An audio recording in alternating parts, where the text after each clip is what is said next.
listening to Radio Sputnik. Telling the untold.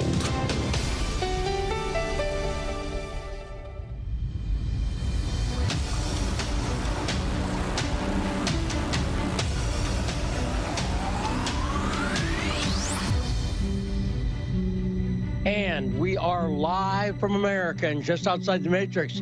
It is time once again for the show that brings you the truth behind the headlines. I'm investigative journalist Lee Stranahan, and that's it. See, I've got to get used to that, Rod. We used to have John introduce himself, but John Kiriakou is another co-host of Political Misfits here every day, noon to 2, here on Radio Sputnik. And it's just me and you guys, you and Saul. And occasional guest hosts, which we'll talk about in a second, here on The Backstory.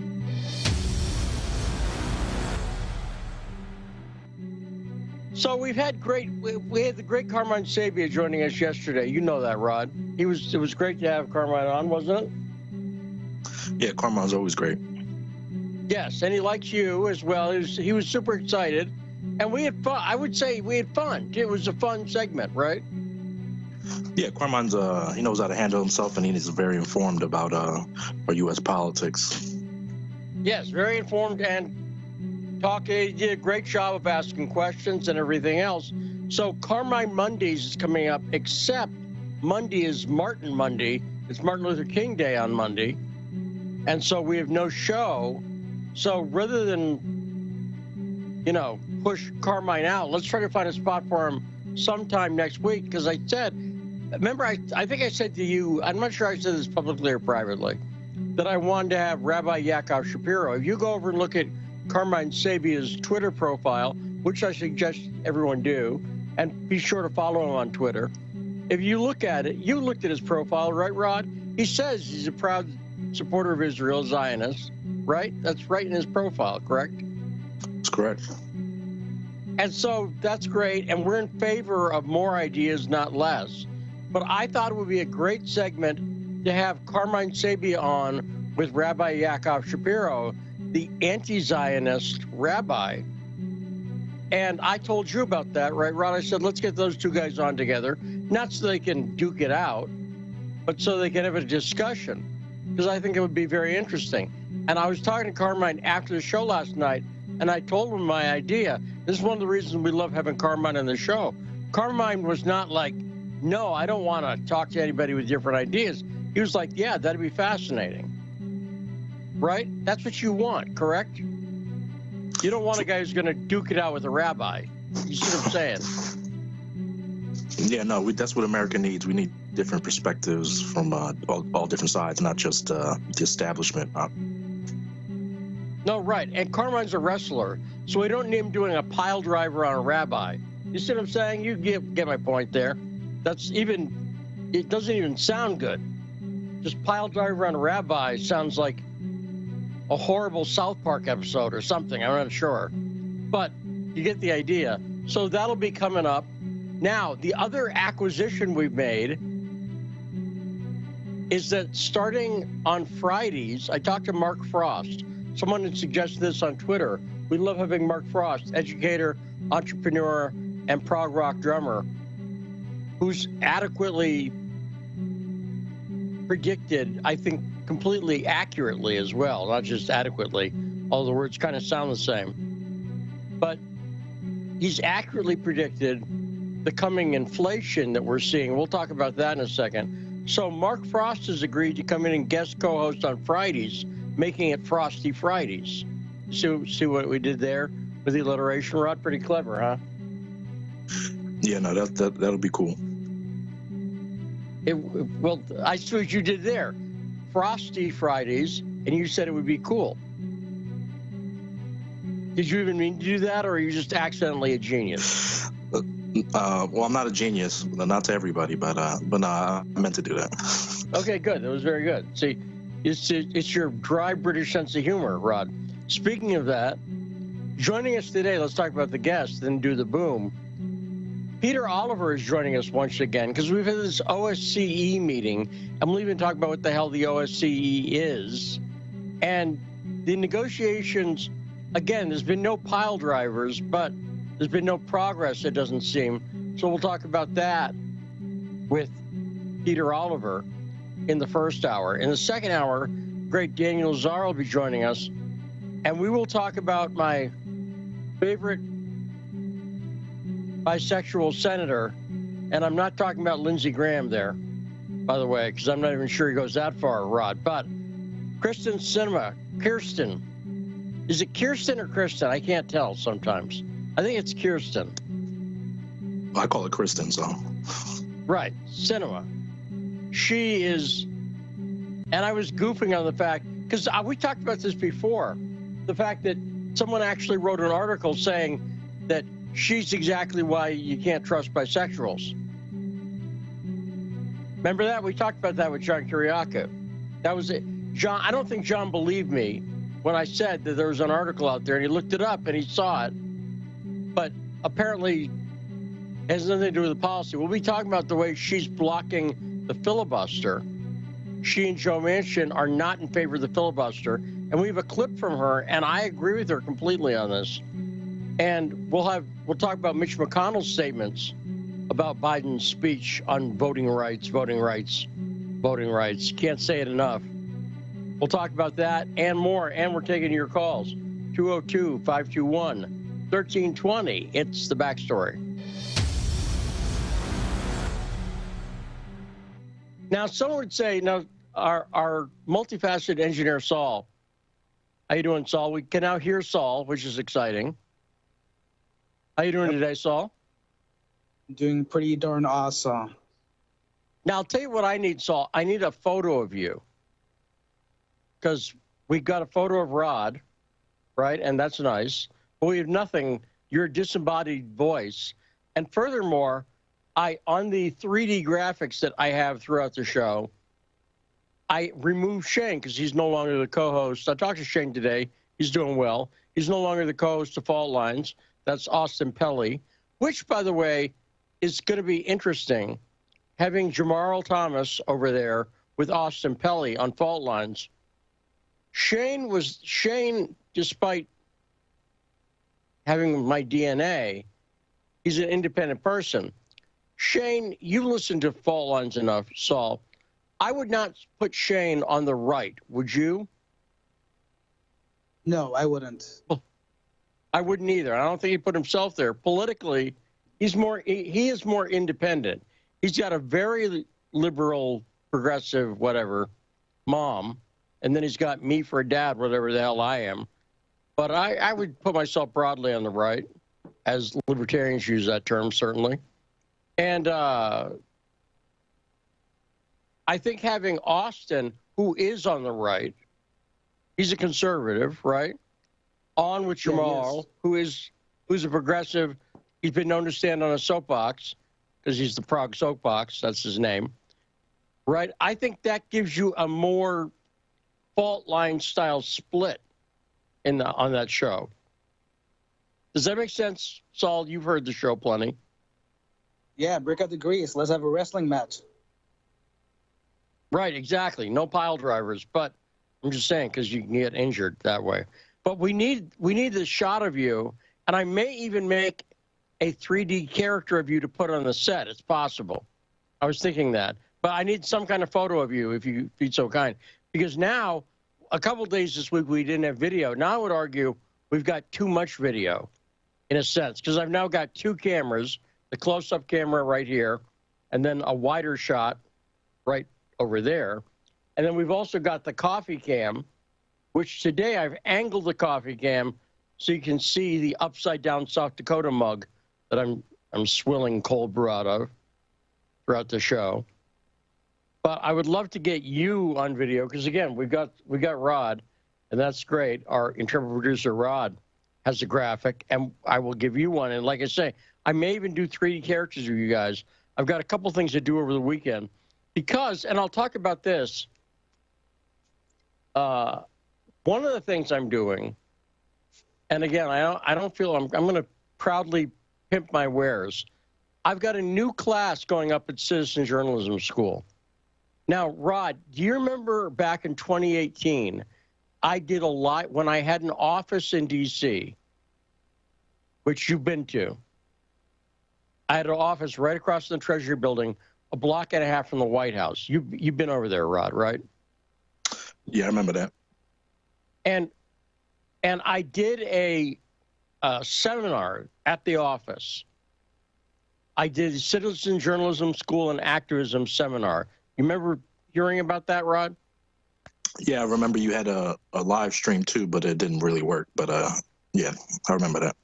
Well, so what happened was we were trying to do a live stream, and we had some technical problems. But then also a couple knuckleheads from Comedy Central, from the show called The Opposition with Jordan Klemmer. I don't even know who he is. But a guy, Kobe Libby, came in along with the producer. They came into my seminar under false pretenses, and they were there to film a hit piece on me. And I've talked about that.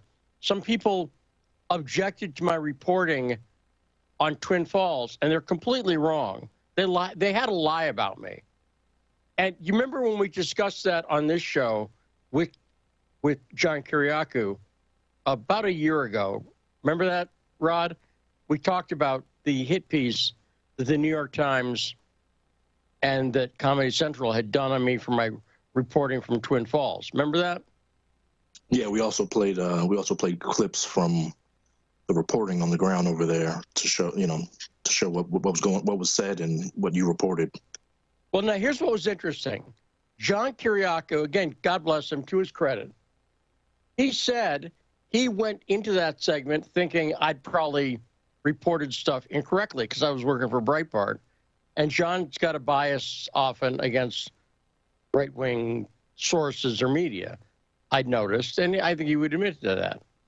Remember that he said he thought I was going to have screwed up the reporting 5 Ways to Sunday because he'd seen the New York Times had gone after me, and he figured they had a point, probably.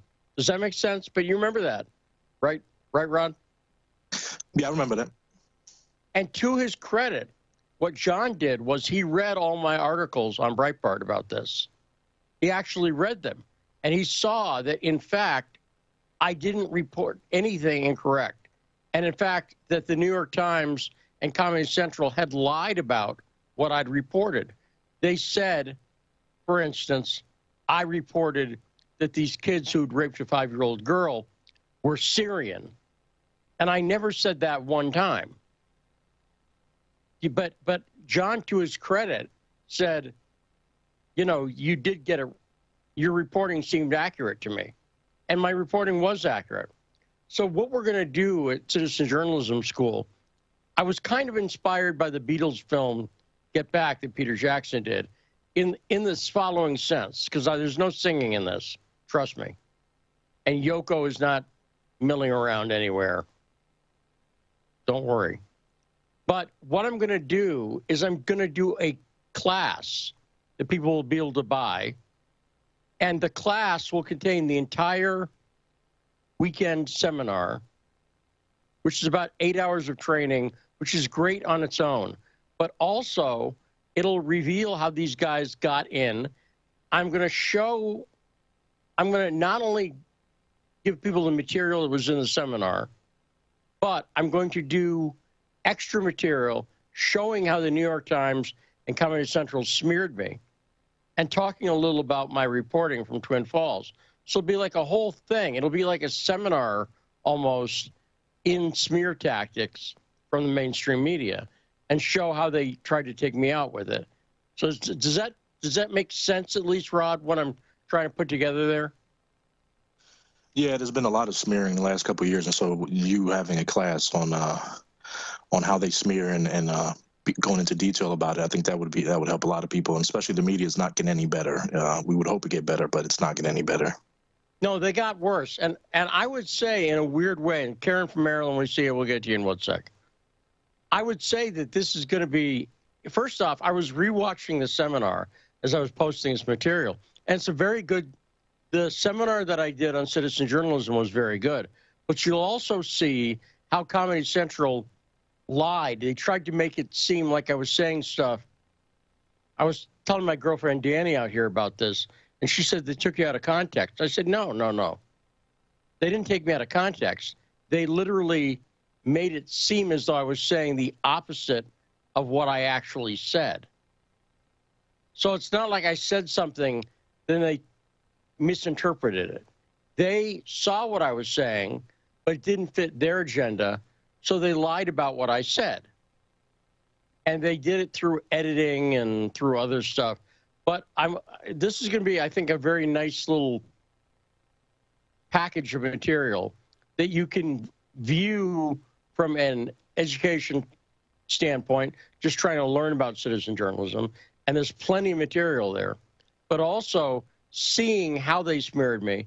In a lot of ways, Comedy Central and the New York Times going after me started what I would call a number of the financial problems and so on that ultimately contributed to my divorce. I'm not saying I blame them per se for it, because there were problems inherent in the relationship, but it didn't help. Let me just put it that way. And I can trace it all to the New York Times lies about me. And I should have sued those bastards, but I didn't. Now, speaking of it, I'm not going to sue. Before you get to Karen, let me pat myself on the back about one other thing here. Do you remember, Rod, a couple weeks ago, and I forget who was on, I said it seemed to me like Hillary Clinton was gearing up to run for president.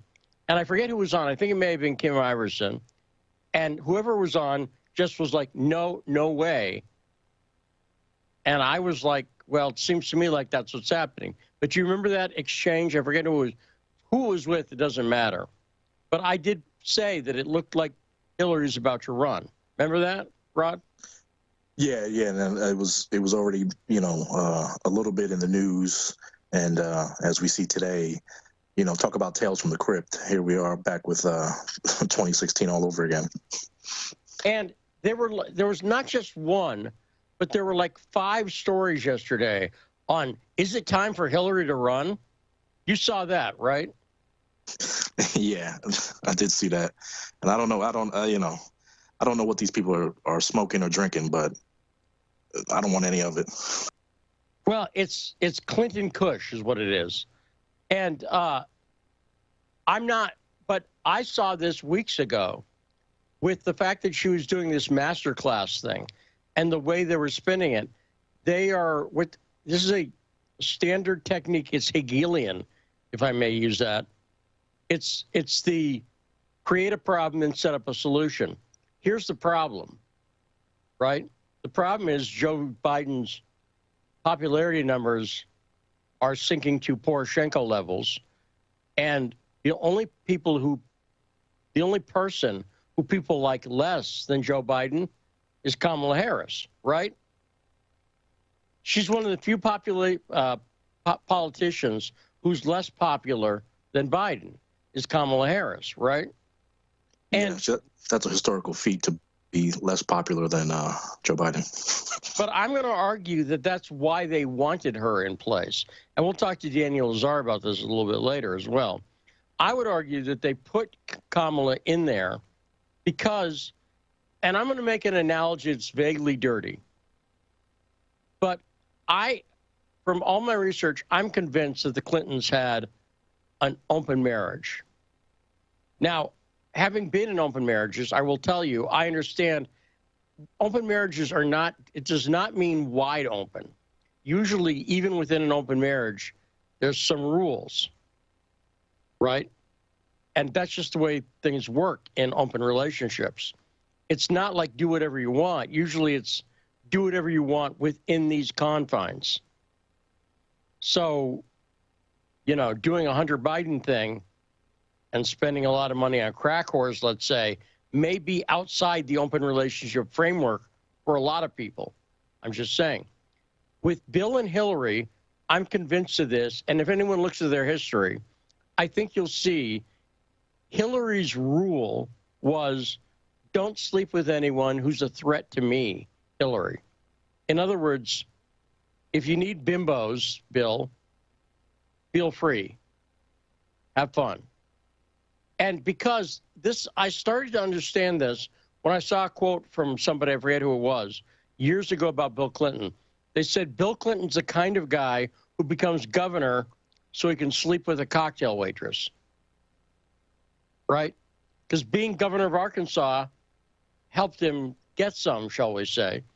But the people he was sleeping with were Jennifer Flowers and Paula Jones and Monica Lewinsky. You follow me? And I think the rules were sleep with whoever you want as long as they're not a threat to me. And it shouldn't come out in public. I don't want it to come out in public and humiliate me. And Bill violated that rule later. And by the way, one of the reasons I say this, do you remember, who was Hugh Grant's girlfriend? Elizabeth, what was her name? You know what I'm talking about. Actress. Moss? No, that's not her, right? No, it's not. That's not her. I can't remember her name. Saul, you're multifaceted. Do you remember Hugh Grant's extremely attractive English girlfriend actress? Saul? Nope. Okay, but whoever that was, Bill was publicly flirting with her somewhere, and apparently Hillary got really pissed about that because she's the kind of person who she's not a cocktail waitress, and she's not a low-level employee in the governor's office or the president's office or whatever. And so the reason I mention this is that I could see in that relationship the elements where he had the ability to go outside the relationship, but only with certain people. And where he violated those rules was one, he got caught.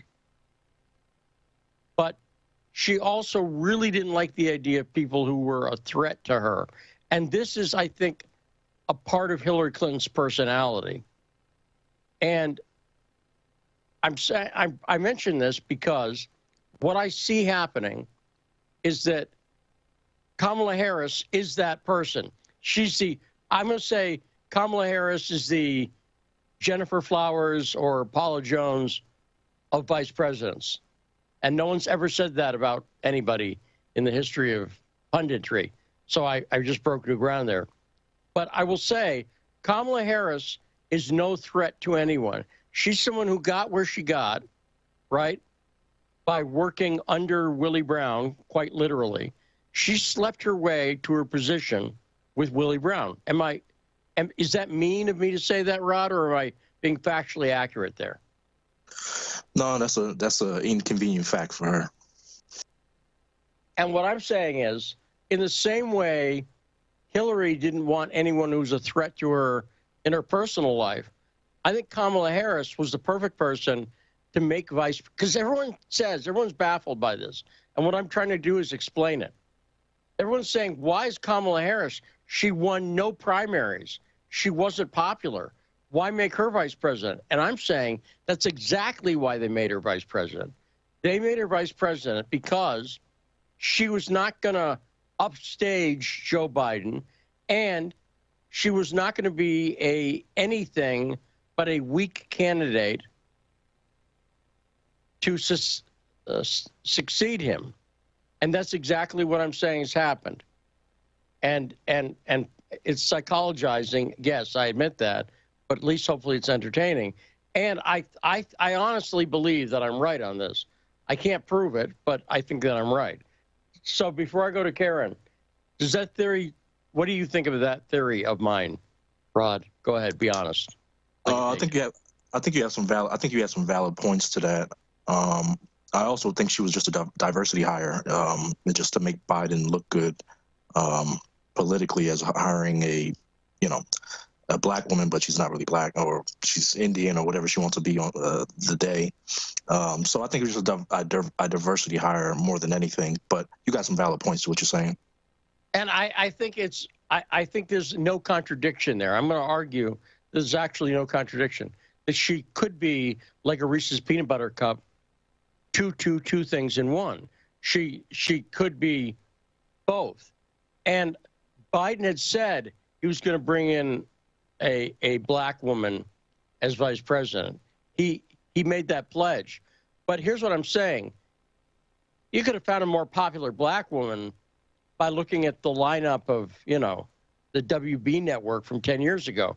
Anywhere, it would not have been hard to find a more popular black woman, right? Even Oprah's friend Gail, wink, wink. I'm just saying, Gail King would have been more popular. There's a lot of people, any WNBA star, name it. I can't name any. Maybe I don't think it. Can anyone name WNBA stars? Can you? You're a big sports fan, Rod. Can you name a WNBA star? Go. Yeah, I can name a couple. Maya Moore, Candace Parker, Diana Taurasi. So yeah, that's just a couple right there. Okay, but any of those would have been more popular ultimately than Kamala Harris. Do you agree with me on that? I don't know anything about any of them, but I just know that Kamala Harris is horrible.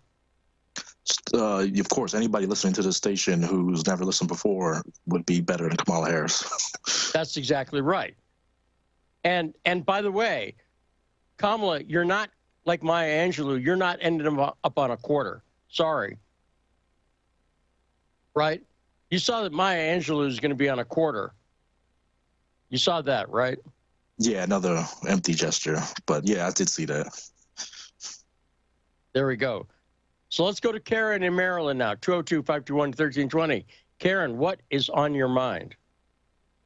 Okay, well, I'm going to try to finish up the HAARP discussion that I had last time. Maybe I have a minute longer than I had last time. But what I was going to say is, my question is, number one, did you acknowledge that HAARP or man-made weather exists, whether weather turned into weapons or weaponized weather exists? That's question number one. But question number two is, this is the answer I was trying to get, was how do you tell the difference between natural weather and man-made weather, the difference between natural weather and weaponized weather? Is there a way to tell the difference? Do you know?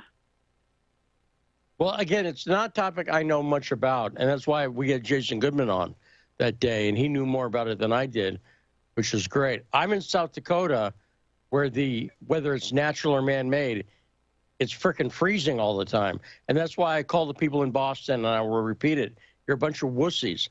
They canceled school because it was going to be like 11 degrees. It was 3 degrees every day for a couple of weeks. And that's not even the cold stuff. The cold stuff hasn't hit South Dakota yet. The cold stuff is when the temperature is negative 30 plus a wind chill. And that's going to happen. I guarantee you, Rod, at some point in the next few weeks, I will say to you, the temperature outside, the temperature brings the temperature in the winter up here to 13 degrees, like it was in Boston when they canceled school. So it's just not a topic, Karen, that I know much about, because as I've said, I don't know much about science generally. I know tech, but science, nah, not my thing. And even tech, as people have seen sometimes, Saul and I, we both know tech, and sometimes it doesn't work out. But coming up right after this, our friend Peter Oliver is joining us. We're taking a short break. We'll be back with Peter Oliver here on The Backstory.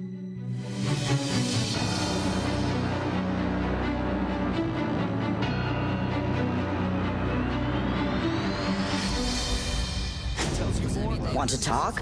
Get in touch with us at radio@sputniknews.com. So, Sean, what do you want to talk about today? Well, Bob, that's easy. I want to talk about the need to stop the development of self-driving cars. Again, Sean, you're driving me nuts. I think the self-driving car thing's already out of the gate. No, it's never too late. See, now the leading experts in the field, just pick one, whichever one, leading experts have repeatedly warned us about the dangers of artificial intelligence. Look, I'm telling you, man, we have to stop the robots by any means necessary. I see what you did there. Yep. Tune into our show By Any Means Necessary daily from 2 to 4 p.m. Eastern Time on Radio Sputnik. And don't forget to call in at 3:20 p.m. to our studio number 202-521-1320. And if you miss us live, check us out on SputnikNews.com, Spreaker, iTunes, iHeartRadio, Spotify, or wherever you listen to podcasts to stay up to date on the latest political, social, and economic movements shaping the world around us. Feeling kind of blue, but maybe also kind of red, and kind of purple, and kind of alone? You've got a friend on Radio Sputnik. Tune into Political Misfits from 12 to 2 Eastern Time, Monday through Friday, for news, politics, and culture without the two-party bias. Catch us daily on 105.5 in Washington, D.C., or 102.9 or 104.7 in Kansas City. Or find us on Twitter, Facebook, YouTube, Spotify, or wherever you get your news. Are you bored? Are you lonely? Do you need a hug? Well, we can't give you that, but we can keep you up to date on Radio Sputnik.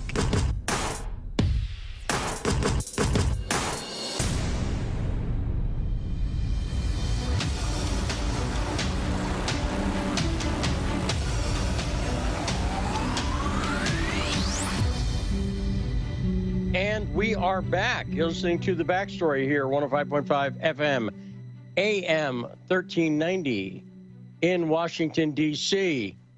I'm Lou Stranahan. Our intrepid producer, Rod, is in the house, as is our now voiced, the no longer voiceless, multifaceted engineer, Saul. Saul, just say hi to prove me right. Hello. There is Saul. See? That's the way Saul sounds. So he's real. And I've got the coffee cam going, which is exciting, I think. And I'm also very excited for the second time this week, which, by the way, things aren't going great internationally. We love having Peter Oliver on the show, but if Peter Oliver's on twice in a week, things aren't going great with the negotiations. Let's start there. Hey, Peter, how you doing? Hello, how are you, Lee? Yeah, nice to be here. But yeah, you're right. I have that effect on a lot of places. It's often said by some of my family members, oh, you get to travel around, you get to go to great places. I'm like, yeah, but if I turn up anywhere, things have usually gone terribly wrong in that place. Now, here's one for you, Lee. Now, earlier on today, I was full of doom and gloom about the way things had gone in these talks so far. I always try and look on the bright side of most things, and it is difficult to look on the bright side of these, but I'm starting to try and find some small victories, some small silver linings in the talks, particularly the talks that have gone on between NATO and Russia. The talks today between Russia and the Organization for Security and Cooperation in Europe, the OSCE, they have been pretty poor. In fact, they haven't done anything. They haven't achieved much at all. But in terms of the silver linings in the NATO negotiations with Russia, I think you have to try and say that the opening of military communication channels, the agreement that there could be further talks on limiting the deployment of missile systems from both sides. You have to look at these as small baby steps towards some kind of success, limited success. But that's really trying to find the good amongst what is a big sea of not so great at the moment. Now, speaking of a big C, you mentioned the OSCE. Explain to people like me, but I would say like most Americans, if you ask most Americans what the OSCE is, they would guess it's some sort of soccer league that is indoor soccer no one's ever heard of. What is the OSCE? Explain what that group is, Peter. They're the Organization for Security and Cooperation in Europe. They're a big intergovernmental organization. They talk about things like human rights, freedom of the press, arms control is a big issue for them. It's a big talking shop whereby most of the Northern Hemisphere comes together. And in fact, just thinking off the top of my head, who isn't involved? It doesn't involve anybody in Asia, as you'd imagine, because there is no connection one way or the other between Asian countries and Europe geographically. So you've got the United States and Canada are represented there at a limited level, but really it's your EU nations, your UK, your Norway, Switzerland, Russia's in there, Ukraine's in there, Georgia's in there. I shouldn't have started naming them because I'm going to forget somebody massive who I've missed out. But anyway, you get the picture. What it is and why it should have been interesting to the talks today is it's the first time Ukraine have actually been involved in any of these talks that have been going on this week. You might have thought, considering Ukraine, you might have thought, considering Eastern Europe, Europe in general, have been the point of discussion, that they would have played some part in these talks that have gone on. Well, I guess you could say that Europe were represented by NATO in those talks, but we all know who rules NATO. And when it comes to the actual major talks, they have been between representatives from Moscow and representatives from the United States, from Washington. And they haven't been at foreign minister level. They've been a deputy foreign minister, deputy secretary of state, and representatives to NATO and representatives to this group, the OSCE, as well. As I said, the OSCE is usually a chance for a lot of views to be aired. Now, I was at the big meeting they had back in December in Stockholm, and it's where we got to see Antony Blinken and Sergei Lavrov sit down together and have a chat that, while it didn't result in much, what it did result in was a chat, and that seemed to be important. A face-to-face meeting that really teed up the phone call, the video conference that Vladimir Putin and Joe Biden held in late December. There is another meeting in Vienna next week of the OSCE. I will be at that one, so I can update you a little bit more of how things have gone from the ground there.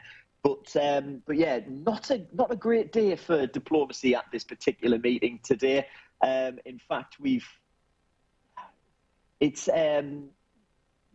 heard from the Polish side, the Polish foreign minister. Poland takes over the presidency. I think it's a presidency. It's basically the rotating running of the OSCE this year. Painting a very bleak picture, saying the risk of war in the OSCE area is now greater than ever before in the last 30 years. This is all down to the fact that there are these major issues when it comes to Russia and NATO. As I said, really that's Russia and the United States over who's going to do what when it comes to troops in Eastern Europe, to NATO expansion, and to what's going to go on with Ukraine and Georgia, but really in the immediate and the very immediate term, what's happening with Ukraine when it comes to potential NATO membership. Of course, NATO says anybody's welcome to join the club. Russia says absolutely not. You cannot have and will not accept Ukraine joining that club, because that would mean potentially US weapons put on Ukraine that would be targeted at Russia, because ultimately it comes down to a big problem of designation. And NATO exists as a defensive alliance. Defensive against who? Well, it's defensive against Russia is how it's set up. It by nature portrays Russia as an enemy. Russia isn't prepared to allow an entity that sees it as an enemy to gain strength and gain a strategic placement in order to potentially, at some point in the future, cause problems for it. Now, this is not because Russia thinks that if Ukraine were to join NATO today, that tomorrow Joe Biden would be putting the nukes in there, and the day after they could be launched at Moscow and St. Petersburg. It's a lot to do with the fact is that if you allow this to happen, we don't know what's going to happen in 10, 20, 40 years' time. And if who's going to be in charge of the United States? Are they going to be willing to do something that nobody would consider conscionable right now? And that's what Russia's big concern is this, essentially what it sees as aggression from the NATO alliance and expanding not into its territory, but into areas in which it can pose a strategic risk to to Russia, because there's a lot of muddying of the waters goes on where it said, oh, Russia pretends that it's scared of Ukraine. Russia isn't scared of Ukraine. I mean, without wanting to get into a little bit of my dad's bigger than your dad type situations, there wouldn't be much of a conflict if it ever came to it between Russia and Ukraine. What Russia is worried about is the US and NATO weaponry that would be stationed in Ukraine, and Ukraine being potentially used as a launching point from that. We are at an impasse there. I want to talk about NATO and one of the other factors that would happen if Ukraine were part of NATO. But let me say something first, and this is not just clever wordplay. I'm using clever in quotes. Okay. It's not just wordplay on my part, but with all the talk about Ukraine joining NATO, isn't really part of the problem that NATO's joined Ukraine. In other words, without Ukraine being part of that alliance officially, NATO forces. You have an issue. This does of course ramp up those tensions that we're seeing, because over the last off the top of my head, I can't tell you how many years, but there's been, $250 million from the United States gone towards weaponry for Ukraine. It's now being put up to 400 and something million. There was a huge multi-billion-dollar Navy deal done with the United Kingdom to revamp and re-equip the Ukrainian Navy. You've got the US giving over, there was a strange deal where they gave Javelin missiles to the Ukrainian army under the premise that you can have these weapons, but you're not allowed to use them. You can only use them if you're attacked. Well, that's now being rescinded. They now are allowed to use them, and there's talk of issuing Stinger missiles to the Ukrainian military as well. So you've got a contingent of Canadian troops that are on the ground continuing training for Ukrainian troops there. You've got US troops there. You've got British. You've got other NATO member states forces there as well. So obviously not as part of NATO, not at all. These would be bilateral agreements between various NATO member states and Ukraine itself. So yes, it's a little bit whether they're members of NATO de facto or whether they're members of NATO de jure, which one you decide to take. But this does cause the concern for Russia. So much concern, in fact, what we saw coming out today from the Deputy Foreign Minister of Russia, Sergei Ryabkov, was asked a question about the potential for military options in relation to Ukraine. And the answer he gave was basically everything is on the table, including that. Now, that initially set my blood running cold of thinking, well, what does that mean? However, it then seems to be there's a suggestion that this wouldn't mean any type of immediate invasion of Ukraine. That doesn't seem like it is going to happen whatsoever. But what is now being discussed is potentially the Russian Navy going on maneuvers. Now, the Russian Navy could quite well be within its rights to go and see friendly countries to the Russian Navy, like Cuba, like Venezuela, that are in the United States' neck of the woods. And we could see a Russian carrier fleet sail over there, just like we've seen a US carrier fleet sail into the Black Sea in the last, I think, 12 months or so. So that is potentially an option that is on the table. Russia saying that should they feel that they were provoked further, that they would perhaps look at something like that. But overall, the message from Ryabkov, after he's basically relaying the messages coming from Vladimir Putin, is that diplomats have to come to an agreement. But if they don't, then there are other options that can be looked at. Well, now, and so part of the problem, and I'm going to ask your to see if I'm right about this, but part of the problem is that the U.S., in association with NATO, I've talked about this before, one of the key groups at the center of Russiagate, pushing the Russiagate message, was the Atlantic Council. Now, the Atlantic Council is basically the PR arm of NATO, correct? In the U.S. Very, very much so. A lucrative job if you can get it. And they were pushing the Russiagate narrative, and part of that narrative was about the Maidan. And the West, the United States government including President Biden and even including President Trump, repeatedly have, in my opinion, clearly lied about what happened with Russia and Crimea. They never mention, when they talk about it, that there was an election in Crimea and the people in Crimea wanted to join, and that the reason they wanted to join is that there were threats of people coming down from Kyiv to kill them. People were saying that after the Maidan, the coup that took out the democratically elected Viktor Yanukovych, who was elected, and that election was said to be fair and on the up and up. After we did the coup that overthrew him, people were threatening to go down. Well, we need to go down to Crimea now and kill people who are pro-Russian.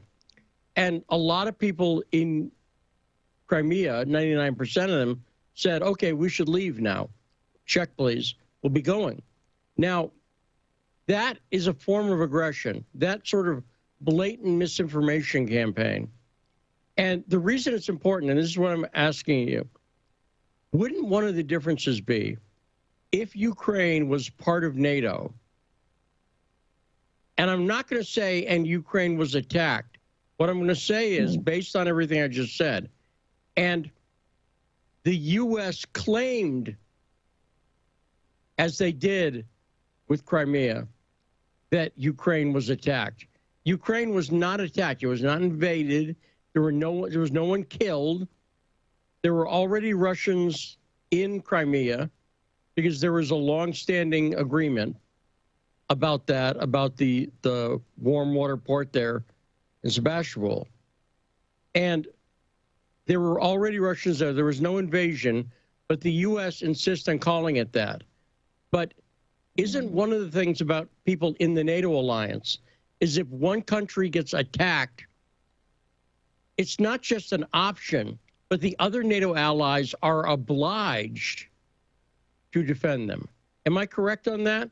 That's an obligation. Article 4 of the NATO treaty, yeah.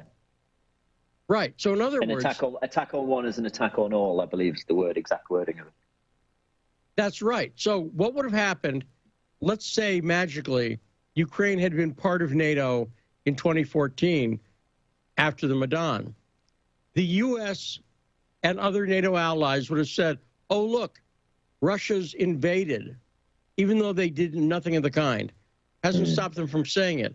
Therefore, we're obliged now to attack, to go to war with Russia. Right now, the U.S. has no justification to go to war with Russia because Ukraine's not a NATO ally. Does that make sense? It's not. It does, and yes and no. I mean, look, you're not going to. You would never have had what happened in 2014 if in this world Ukraine had been a member of NATO. The only way that would have happened, by the way, Ukraine becoming a member of NATO like that, would have been if back in 2000, when Vladimir Putin first became Russian president and in his first term, he asked to join NATO. He asked for Russia to join NATO. He was told no. He also asked for Russia to join the European Union. He was told no. He asked to join the World Trade Organization. It took about 15 years for them to get that in order. So to answer your question very bluntly, we would have had World War III, basically. Where we have a similar situation, and it's one that often gets overlooked quite considerably. I talked about the amount of arms that's building up in Ukraine, the amount of training and the amount of arming really that's going on in with the Ukrainian military and the training they're getting from the outside. What could cause big problems? And it is a similar type of relation thing to what you were talking about, that whole attack on one is an attack on all, is should President Zelensky in Ukraine decide that he wanted to try and take back the separatist Donbass and Luhansk air regions there. Because there you have a big issue, because there are a lot of those citizens, a lot of those people have Russian passports now. And in the Russian constitution, something, of course, as President Vladimir Putin swears to uphold, an attack on Russian citizens has to be responded to, and Russian citizens have to be, the safety of Russian citizens has to be defended. Now that would see a full-blown Russian military intervention into Ukraine. that is not what anybody wants to see either, because that, of course, sets everything all over the place. We are in a much worse situation than we were in 2014. Trust me, I was there 2014, 2015. It was a terrible situation as it was. It's still an awful situation now in that part of the world. We desperately do not want to see that, but that's the precarious issues we're playing with at the moment, the fine margins we're dancing between. What we are hoping for is that obviously we don't get to those type of situations, but that we do get some type of solution. It does seem incredibly unlikely that the talks that we're having at the moment are going to result in, signatures on a piece of paper and a massive press conference, because if it was to happen, it would mean both sides would have had to have given in to something that neither of them seem willing to do at the moment. That is that Russia would have to accept that perhaps one day Ukraine could join NATO, or maybe not now, but at some point in the future. And or the United States would have to accept that or NATO would have to accept that they've got to get rid of this open door policy for membership, something that they say they're not going to do at the moment. If I was to get my crystal ball out and I was to take a guess on what was going to happen, I don't usually like to do that, but I would suggest that these talks, the talks we've had today, the talks that are going to continue a little bit more, and what we're going to see next week in the OSCE in Vienna, that is if they go ahead, I'm still confident that they will at the moment, that they won't result in anything, but that everything that's said, of course, goes back to Vladimir Putin, to Joe Biden ultimately, that there is another meeting or a phone call between them, probably most likely another video call between them, and some kind of assurances are given, but all they will do is kick the can further down the road. Now, we've seen just this evening, my time, it's afternoon, of course, where you are, the US Senate has voted against the sanctions against Nord Stream 2 because they were put forward by Ted Cruz. They were swinging sanctions that were put forward. That Nord Stream 2 pipeline, of course, goes from Russia into Germany. It's a big thing. We've talked about it a million times. But the idea that Joe Biden didn't want these sanctions, the reason the Democrats didn't want these sanctions was because they say it would have harmed any type of leverage, any type of negotiation ability with that the United States has with Russia. I mean, Russia was pretty willing to shrug any sanctions off. But yeah. Peter, let me stop you on that because I want to ask you about this. Because we had Senator Mike Rounds from up here in South Dakota the other day, was on ABC News, and he was talking about Nord Stream 2 sanctions. So this is something Republicans have been pushing. Explain what the hell, since it's constructed. Nord Stream 2 is built. So what the hell were these sanctions going to do anyway?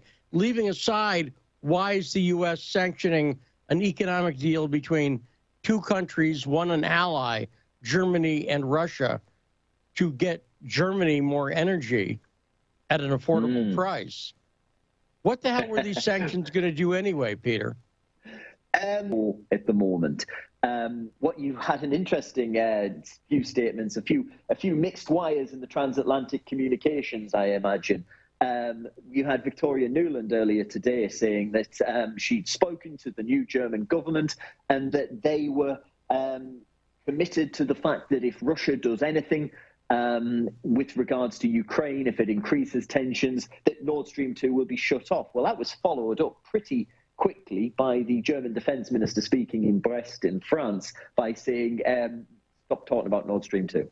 Nord Stream 2 has nothing to do with what we are discussing at the moment. It's not even on the table. And that is very much the policy of Olaf Scholz, the new German chancellor's, his government. I say his government, of the Chancellor's office. It's not the policy of his whole government, because there's a little dispute, quite the runkle between the Chancellor's office and the Foreign Minister's office over this, because Annalena Baerbock, the German Foreign Minister, not a fan of Nord Stream 2, not a fan of Moscow, not a fan of Russia.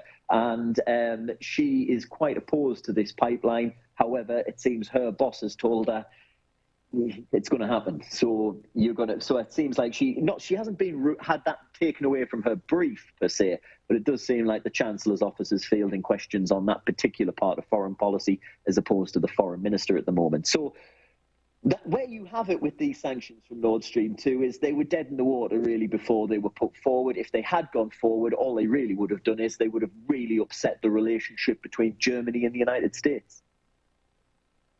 And so you're saying it's very interesting that Germany responded so quickly to Nuland's statement, right? It was Germany attempting to say Nuland's not speaking for us on this at all, correct? Pretty much, yes. I mean, you don't tend to get things as direct as that, as maybe I might have put it across there. But what it was saying that at no point in these discussions, there was a meeting of defence ministers that took place in France today, of EU defence ministers. At no point was Nord Stream 2 coming into it, really, when it comes to how Germany's looking to set up. I mean, I was about to say punish Russia, but they have set up these plans that if there was to be an invasion, basically nobody in Europe can agree on a united position when it comes to what they want to do. Ultimately, the only thing everybody can agree on is that they don't want a war, and I think that's pretty much it. I think we all went into these talks hoping that was going to be the case. They've come out of them without really any massive adding ons to that, other than let's not have a massive war that will kill everybody.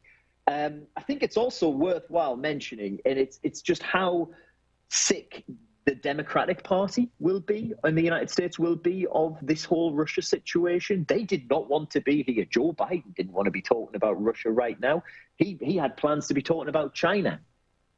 The fact that we're still talking about Russia at the moment, I think, I'm not sure whether one way or the other how that will play out, but there is one idea, maybe that plays out, that they will be more keen to get a deal done, because he will not want this on the table still. And as I said, the best case scenario at the moment is the can gets kicked further down the road. Now, how far down the road is that going to get kicked? Are we still going to be talking about this in a year's time? Are we still going to be talking about it at the beginning of 2024? Because if we are, it becomes that election issue, doesn't it? And in the United States, and I don't really think he wants that, or the Democrats want it, because ultimately they haven't achieved anything on this particular issue, and they certainly haven't. It got close to getting round to China, where they intended to be. Well, don't worry, though. If the media is any gauge, you could have a 76-year-old Hillary Clinton as your president in a couple of years. So we'll see how that goes, Peter. I'm sure that'll smooth everything over right there. That fills a lot of people over this side of the Atlantic with joy, I'm sure. I'm sure it does. Peter Oliver, always a great appearance. Peter, thanks very much. Stay safe over there and enjoy your stay on where are you going next? Vienna? Is that it? Vienna, You're going to Vienna? Vienna next week. I may try and get to Vilnius at some point as well to talk about some deals, some interesting things going on there, but not confirmed yet. But definitely Vienna. Peter Oliver, thanks so much for joining us. When we come back, we'll be talking a little bit more about the possibility of President Clinton, an old senile President Clinton, because she's not getting any younger. None of us are, here on The Backstory.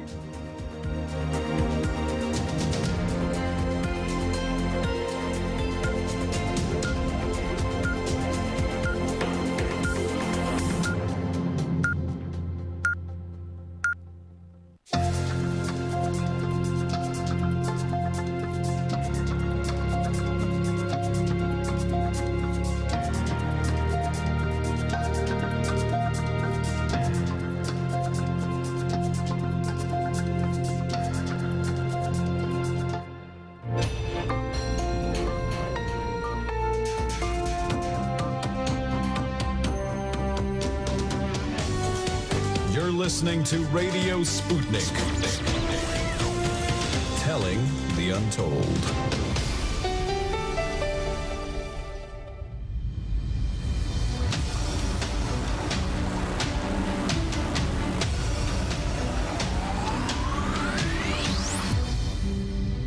And we are back. It is time for the second hour of the best damn radio show in the world. I'm investigative journalist Lee Stranahan. This is The Backstory.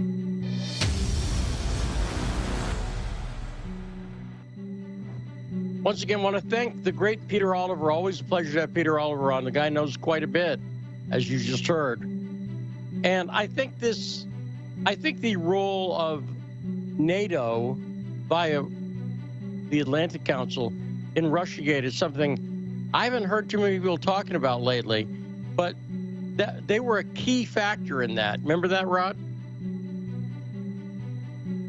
Yeah, no, I remember that. The Atlantic Council was everywhere and engaging in the propaganda battle, and we'll talk about that in a second. Joining us this hour is the great Jenny Lazar. We'll be talking about the voting rights legislation, which now seems like it's not going to happen because it does not seem like the filibuster is going to happen. Is that your take, Rod? Yeah, no, I don't think it's going to happen. I think I don't know what the Democrats are going to do for the next 11 months. Whine could be whining. That seems possible. We got that and more coming up on The Backstory.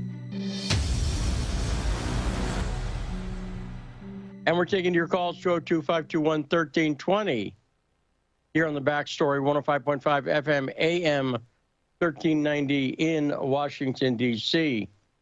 So the other thing that was news is the very bad, and since we announced that we're going to start having Frosty Fridays, where Mark Frost is a guest host here on The Backstory on Fridays, because that's a good time to do something called Frosty Fridays.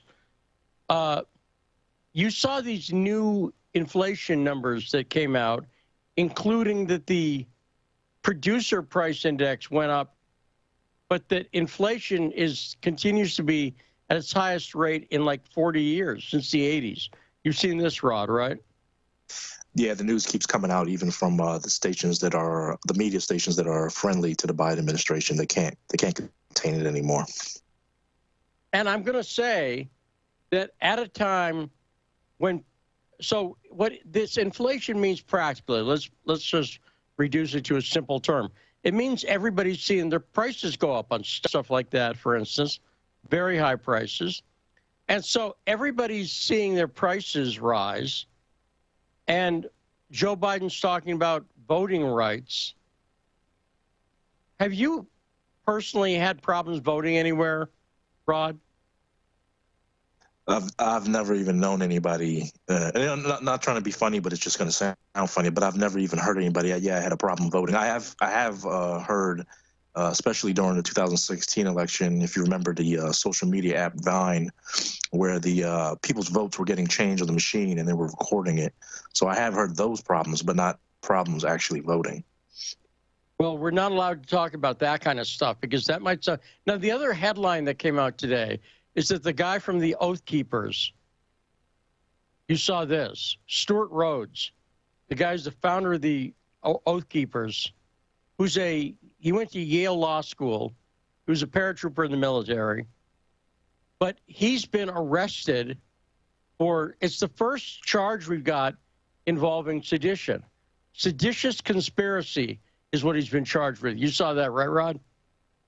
Yeah, they're making him out to be like the Dr. Evil of January 6th. That's right. But and I think everybody needs to keep track of this because this seems to me like a political, I don't know what to call it, a political arrest. And I don't see how he's going to get a fair anything in this country. The Oath Keepers, first off, they always slide right into calling these groups white supremacists. Have you noticed that? They're always far-right groups. You never hear about a moderate right group. They're always the Oath Keepers, the Proud Boys. They start off by saying far-right groups, then they quickly get into they're white supremacists. Have you noticed that, Rod? Yeah, that's been the tactic for the last, I would say, 6 years. And there is no such thing as far left-wing groups. I mean, they're just, right. They're blessed. They're blessed from Jesus himself. So there is no such thing as far left-wing extremism. Even if, like Black Lives Matter, they're avowedly, I would say communism and socialism, Marxism, is far left. Would you agree with that? That's far left, right? Yeah, I would. I mean, yeah, in the spectrum, I would say so. Yeah, especially the way they want to go about it. Yeah. And I would argue that since that's again, I don't know what to call them. Black Lives Matter was founded by Marxists who were trained by Marxists. Eric Mann from the Weather Underground trained Patrisse Cullors. That's all out there. I reported this years ago. And you're right. They're never called far left groups, even though that is clearly far left. And they're also violent Marxists, because at the end of the day, Marxism, if they can't convince you, Marxism does not quit when they don't convince people. In other words, they don't go, well, we need better arguments. At a certain point, Marxists will tell you, they're like, well, we're going to have to crack some heads.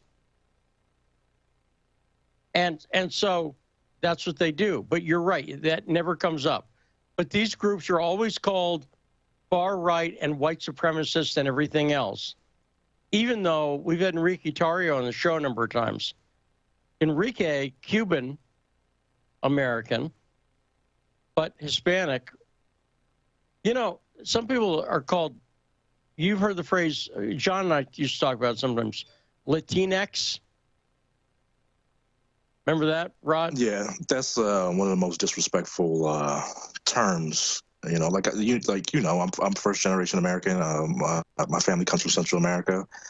Nobody, and I mean nobody, calls themselves Latinx. It's only these celebrities and social media influencers who are trying to get the term going, and it's linked to sexuality as well. So it's just very disrespectful.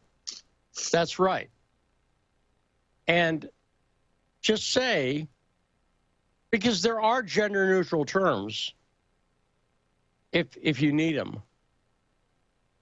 And you can just say men and women from Latin America. But I guess it's the term men and women that's controversial there. You're not supposed to identify people anymore as men or women, because that's too binary, right? I guess that's the argument. But this guy from the Oath Keepers, who's been charged with sedition, he's been charged with seditious conspiracy. Now, I'm going to remind people of something, and I reported this, and I haven't talked about it in a while, but I've talked about it before, and I think we've even played clips on this, and we got the 3-day weekend coming up. No show, again, programming note, no show on Monday here on The Backstory, because no original programming. All the shows we get here at Radio Sputnik, every federal holiday, we don't do original programming that day. So don't worry, everything's fine. But do you remember I've talked about before, Rod, how after Trump got elected in 2016, there was, first off, forget reporting. Do you remember after Trump was elected, before he took office, do you remember there were open discussions among many people, including Democrat officials, trying to figure out how to keep Trump from taking office in 2016? Do you remember that? Yeah, it's funny that you bring that up. I was going to send a clip, but maybe you can play it tomorrow. There's even, that what you're saying is true. It's 100%. Even CNN was playing clips of that and having people talk about it. But now, again, CNN has ex-Trump administration officials, one of them being Stephanie Grisham, openly talking about how to stop Donald Trump from running for the 2024 race. But when he was elected in 2016, I remember out in public, like on places like CNN, people were openly musing about how we can not let Donald Trump take office. Correct? Remember that? They even talked about if he died before taking office, what would happen. They played a segment about that. So in other words, what I'm saying is, if the argument that Trump, and this is what Joe Biden explicitly said, Trump didn't like the fact that he'd lost, and he didn't want, I'll put it like this, is openly musing about how can we let Trump not take office, is that pro-democracy? Doesn't seem it. Is that in favor of the peaceful transition of power from Obama to Trump? I missed that part. In 2016, I remember that. But I also reported, because I did original reporting on it, there's this guy, Yanni, not the new age artist, totally different genre of music. But this guy, Yanni, Ariel Schwartz, who is a South African who lives in Israel, who I've interviewed a couple times. He was working with Democratic operative and Ukrainian diaspora member Alexandra Chalupa. I've talked about Alexandra Chalupa a number of times. Yanni came over, and this is reported by BuzzFeed. Anyone can find it. Yanni, Y-O-N-I, which is different than the New Age musician. New Age magician, that's completely switching art form, performance art forms. That's spelled Y-A-N-N-I. Oh, and by the way, the person who Bill Clinton was heavily flirting with, who dated Hugh Grant, was Elizabeth Hurley. Someone pointed that out in chat, and Saul pointed that out to me. But you remember Elizabeth Hurley, right? Right, Rod? Yeah, I think she was a supermodel, right? She was. Easy on the eyes, shall we say.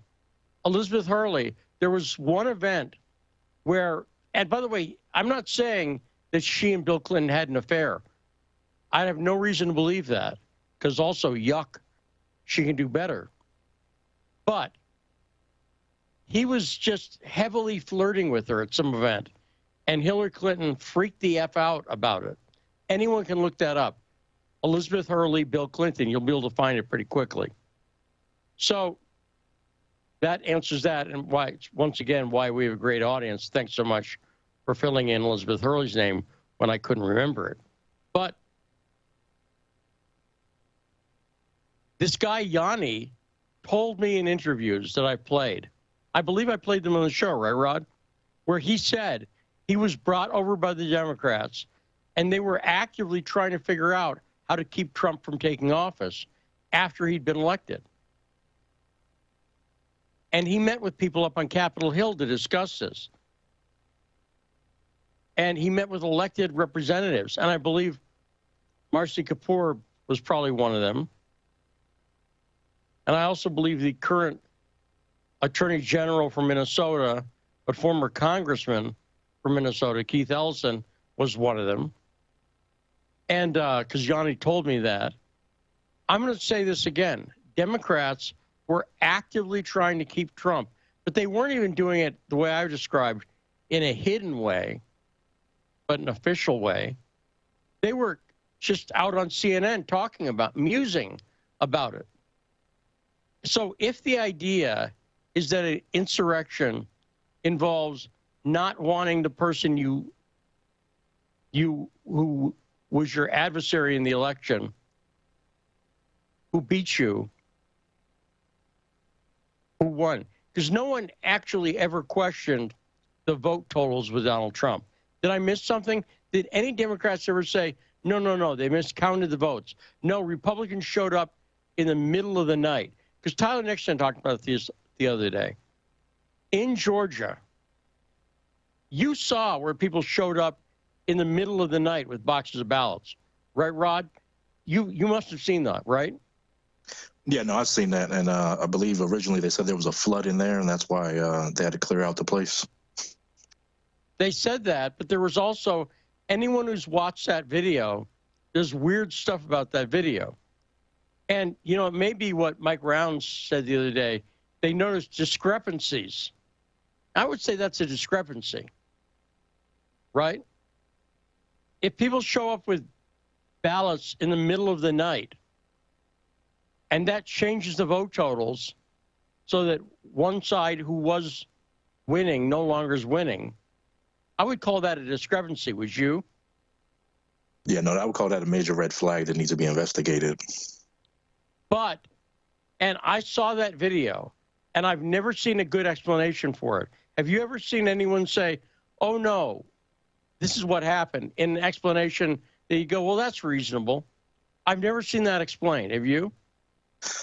No, I haven't seen a lot of things explained about that. You know, also the stopping of the vote count until the next morning. That hasn't been explained why that had to be stopped in multiple states. Right. Or the stuff we saw in Pennsylvania, for instance. Right? Because you know a bit about that as well. We saw multiple discrepancies, as Senator Rounds might say.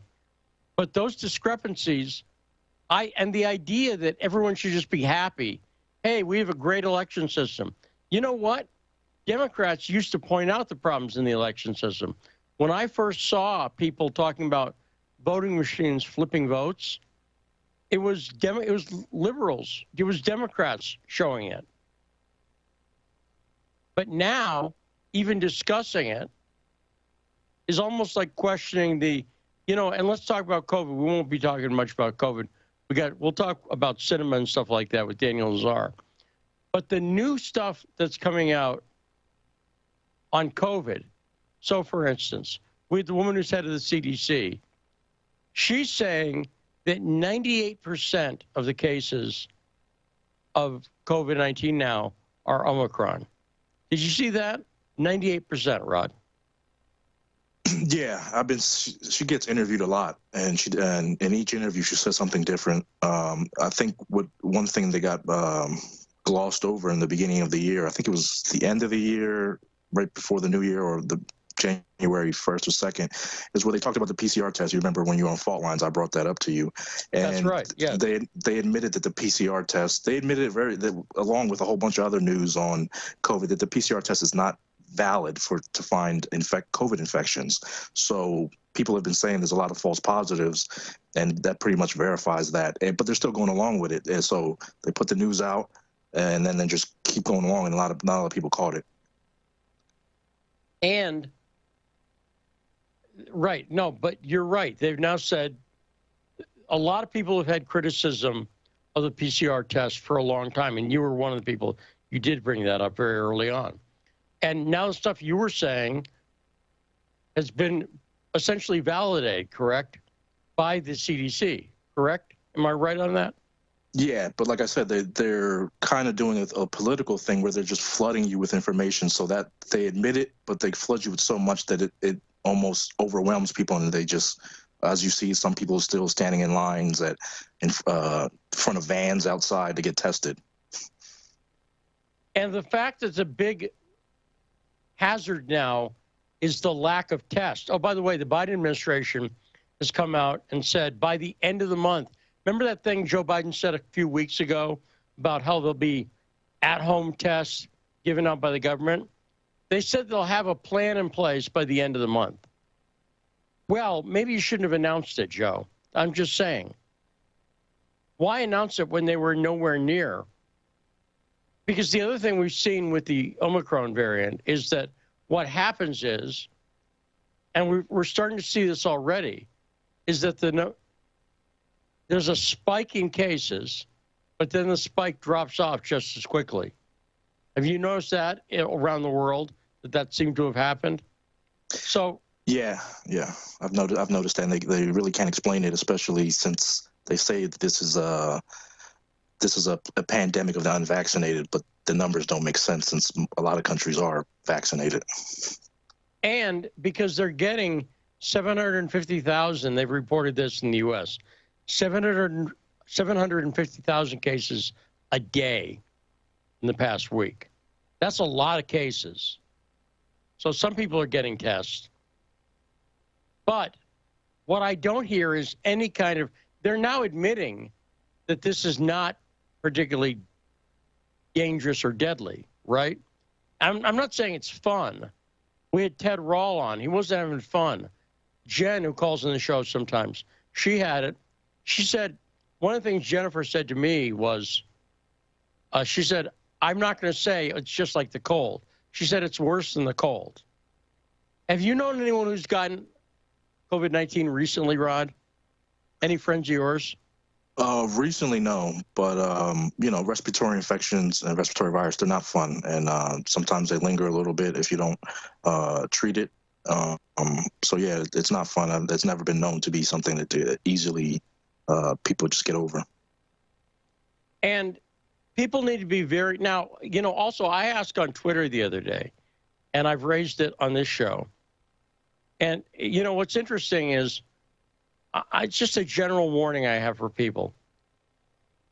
Don't think with your heart. What I mean by that is, don't look at the way you feel about something.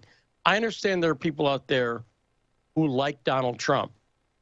And I understand there are people out there who, like me, look, was Donald Trump treated fairly during his presidency? No, absolutely not. But he also, at the end of the day, I think brought problems on himself that he didn't have to. And part of the problems he brought on himself was he surrounded himself with people that I could have told him were bad news.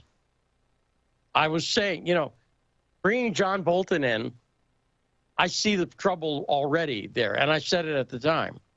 And I wasn't shocked that John Bolton turned around and effectively betrayed President Trump by sticking the knife in after he was out of power.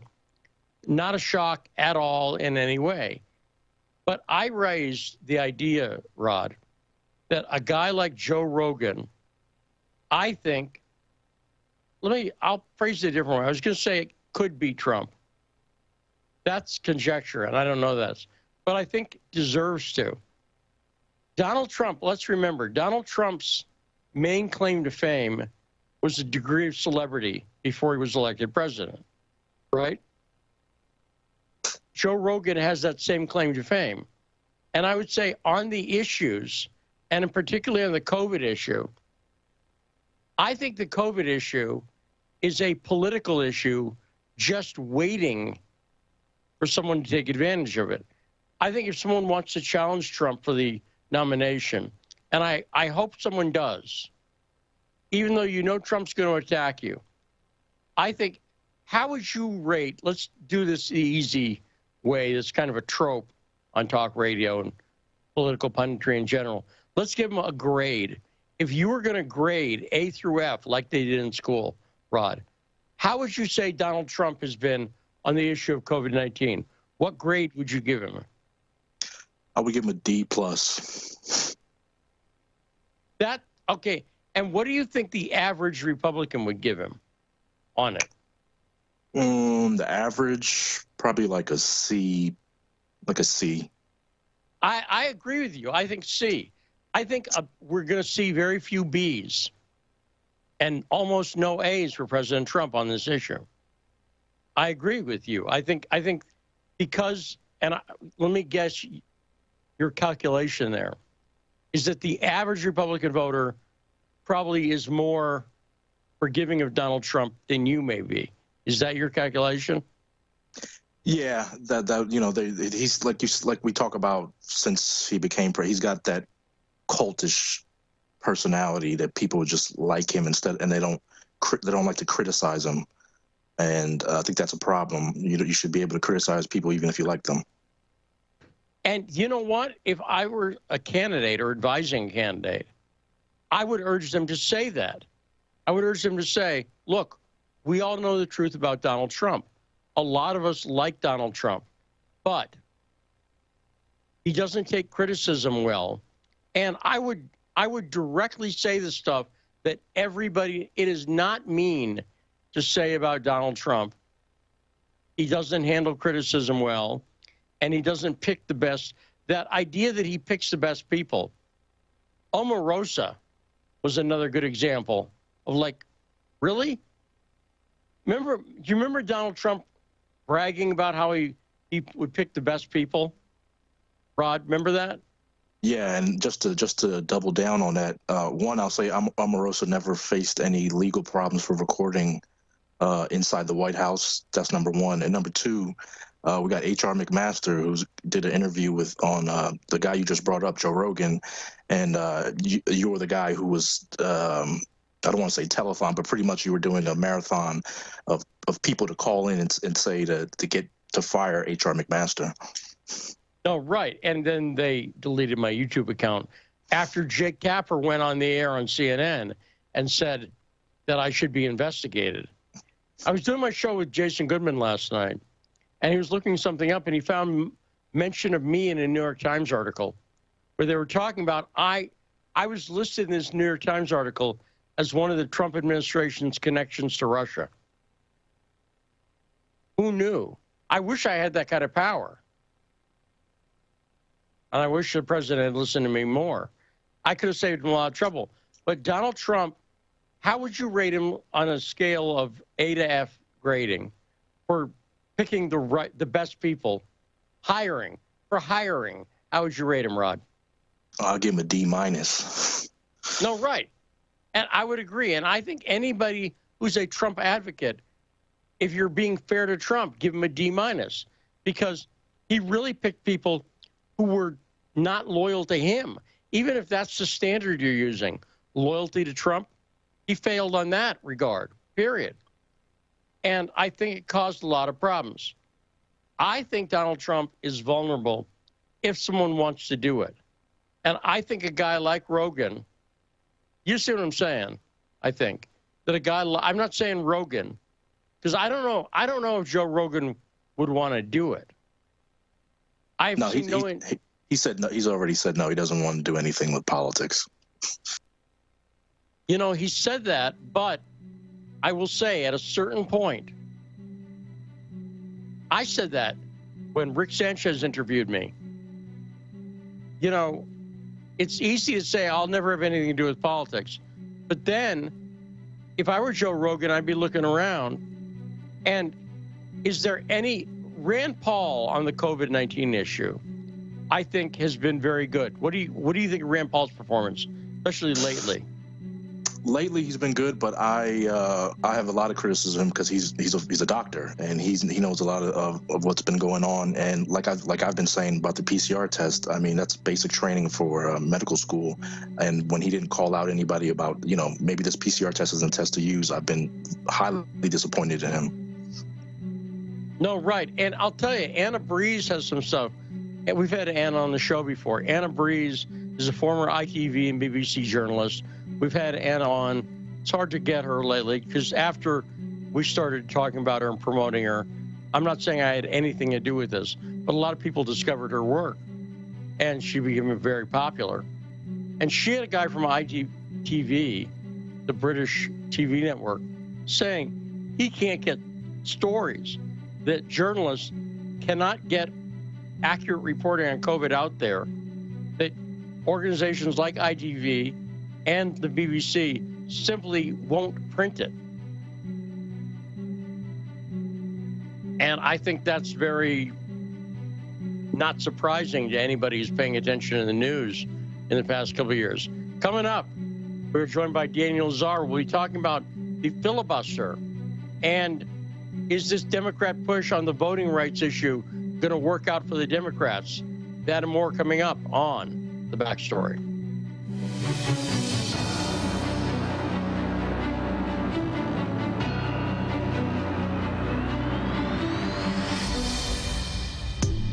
Stuck in traffic? No problem. Stay informed. Stay tuned to Radio Sputnik on 105.5 FM or 1390 AM in the Washington, D.C. area. Need more? Follow us on Facebook or check us out on SputnikNews.com. When the going gets tough, the powerful want propaganda. But we won't let them cancel the facts. Whether you're woke or drowsy, we know that you can handle the truth, and we're giving it to you every morning. Fault Lines with Thomas and Stranahan every Monday through Friday from 7 to 10 a.m. Eastern. Your first stop for sanity in a world gone mad.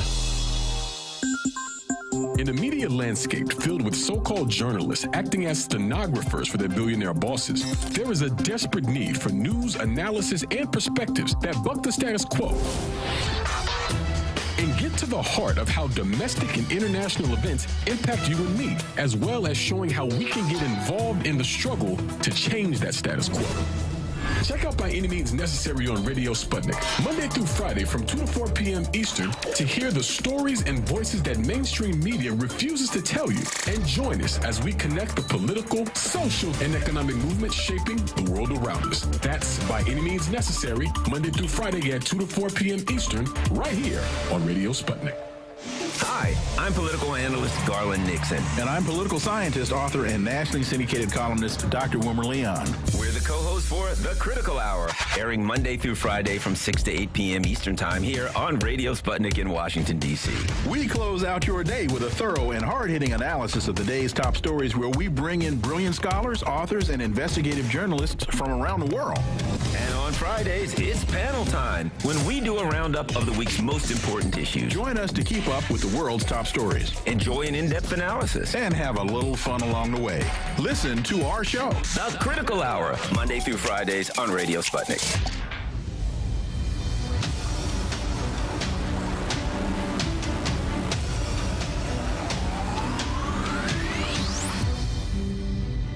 And we are back, 105.5 FM, AM 1390 in Washington, D.C. Joining us now, great friend of the show, great political analysis, as usual, from Daniel Lazare. Hey, Daniel, how you doing today? I'm fine. How are you? I'm good. So there's a lot going on. Let me start with something before we talk about, the Democrats are pushing the filibuster. And it doesn't look like the headline today is that Christian Sinema came out. In fact, let's quickly, Saul, we have that clip? I'm going to play this clip just so I get it out of the way early. Yeah, we do. Saul, let's play Christian Sinema talking about her opposition to the filibuster. Indeed, some who undermine the principles of democracy have already been elected. Rather, eliminating the 60-vote threshold will simply guarantee that we lose a critical tool that we need to safeguard our democracy from threats in the years to come. It is clear that the two-party strategies are not working, not for either side, and especially not for the country. Okay, so, Daniel, that's Christian Sinema from Arizona talking about her opposition to changing the filibuster rules. And let me ask you this, and I'm going to dumb it down a little bit because that's me, and I'm dumb. If you're the Democrats and you're about to face a drubbing in the midterms, which everybody says it looks like the Democrats are going to lose the House and the Senate in the midterms. All the polling shows that, right? If you're about to lose the House and the Senate, is that the time to get rid of the filibuster? You see my question? In other words, I'm going through a divorce. If right at the threshold of the divorce, I said, I'm going to give my future ex-wife full power of attorney. She can have, here's all my bank account. You see what I'm saying? That's not the right time to do something like that. Well, it's always the wrong time. It's always the wrong time. And it just can't be done, period. I mean, the filibuster is essentially, etched in stone. It's like, it's irremovable, if that's the correct word. Well, but it's, and I'm even sort of trying to take the Democrats' position. If I was a Democrat, I'd be going, why are you trying to do this right now? Because we're about to lose. And this is a problem. Now, the other problem that Sinema brought up is that when we talk about the filibuster, we're not actually talking about the filibuster like from a Jimmy Stewart movie, right? We're talking about, it used to be that the talking filibuster, they call it. You'd have to do speeches, and then we get people out on the floor for 2 days or whatever. Now, they just kind of declare a filibuster, and it's sort of lame and not as entertaining. Daniel, what do you say about, do you think the talking filibuster actually needs to come back? What do you think? Well, whether the talking filibuster is bad enough, but what we have now is a complete disaster. I mean, the legislative passage rate in the Senate has fallen 90% due to the filibuster, and the use of the filibuster is skyrocketing. So instead of an occasional stunt that, so you'll remember out of the, what was the Jimmy Stewart movie? I forgot the name of the movie. Mr. Smith Goes to Washington, I think. Precisely, right. And so despite the occasional stunt that senators would occasionally play. I think Strom Thurmond, filibustered the Civil Rights Bill in 1957 for several days, and someone else actually stretched it out to 60 days somehow. So those were occasional stunts that would interrupt the business of the Senate and would get a lot of press and whatever. But what's going on now is that filibusters are being declared all the time because they're effortless and automatic, which means that the 60-vote threshold has become standard with very rare exceptions. And as a result, as I said before, the passage rate, the number of bills that actually pass the Senate has declined by literally 90% over the last half century. So this is just an example. It's a perfect index of how completely dysfunctional and contrary to cinema, undemocratic the Senate has become. The Senate is a nightmare. The 60 vote threshold means that senators from 21 states can block any bill. Those 21 states can account for as little as 12% of the U.S. population. So what kind of crazy system allows 12% of the electorate to block something sought by the other 88? This is a minority dictatorship in spades. It is flagrantly abusive and anti-democratic, and it is really tearing U.S. government apart. It is why we are heading for civil war. Now, one of Sinema's points was, and we didn't hear it in that clip, but one of her points was this was divisive. Getting rid of the filibuster would be divisive. And, there was also some criticism. It was McConnell who did it, so I'm not a McConnell fan. But I noticed this, too. These last few speeches from Biden, a guy who came in against divisiveness, he's not doing anything whatsoever to try to reach across the aisle, even rhetorically. In other words, he's keeping the divisiveness up. Am I missing something? Or is Joe Biden just as divisive? Daniel, what say you? You're missing a great deal. I mean, the way this works is that it's always the way the system works now is it's always the other guy or gal who's divisive. Everybody in the Senate claims to stand for unity, consensus, reaching across the aisle as they exercise their minority veto to the hilt. And they always blame the other person, the other side, for somehow being divisive. I mean, look, in a democracy, the democracy rests on a very simple rule. If you have 51% of the vote, you run things however you want to run them until the next election. It's that simple. 51% makes you a total dictator until the next election either confirms your dictatorship or topples you from the throne.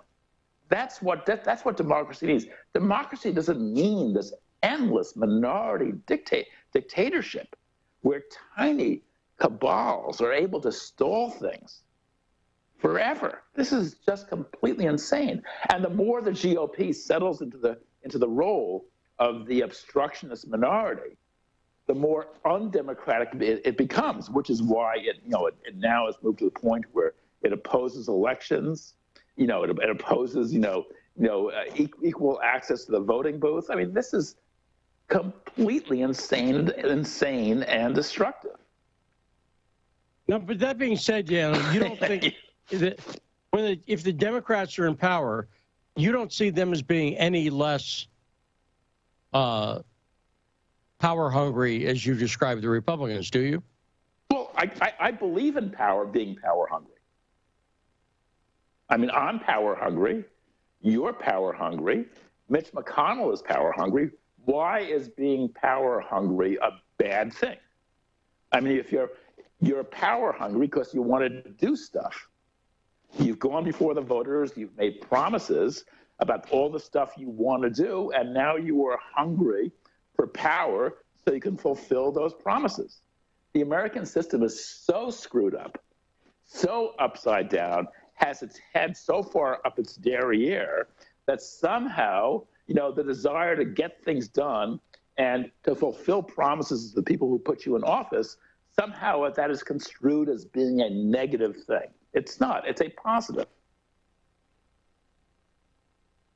So now, okay, so when people talk about and they decry the divisiveness in D.C., you seem to be kind of okay with the divisiveness. So I'm pro-divisive. Now, do you think it's reached a point when people talk about stuff like Civil War, for instance? Do you think that's hype, or are you pro-Civil War as well, Daniel? I'm not pro-Civil War. I want to avoid Civil War. But the reason a Civil War is coming is that the machinery is breaking down, and the filibuster is really Exhibit A of how this breakdown is taking place. So when the machinery breaks down, things stop working, and everybody gets mad as hell and blames the other person for why things aren't working, and tempers rise, and then things like riots and insurrections break out. So that's the situation we're in now. We're in the middle of a system of this incredibly complicated, mechanism that was designed 234 years ago, or whatever the hell it was, which is now in an advanced state of collapse, and we're sitting in the rubble, and we're blaming everybody else for the fact that things have broken down, and no one is willing to objectively, analyze how the breakdown really occurred. And it has something to do with the fact that we have got a 235-year-old machine that can't be repaired. So we have one foot in the 21st century and the other foot in the 18th century, and it's just not working, is it? Now, do you think it's actually at a worse point historically, or people just noticing it more? Because it seems to me, if I look at U.S. history, there have been other points, the Civil War being one example, that was pretty divisive. And I don't think we're actually even at that point, but I think people, because of social media, it's really easy for people to go up on Twitter and sort of shoot out short bursts of their brain. I'll also put it. Twitter's very good at capturing people's stray thoughts. And so I see a lot of people complaining about divisiveness, but I'm not sure historically it really is at an all-time high. What do you think, Daniel, looking at history? Well, I mean, yeah, the Civil War was a big deal. I mean, 1 American in 40 lost his life. The South was devastated. The South didn't recover economically for a century.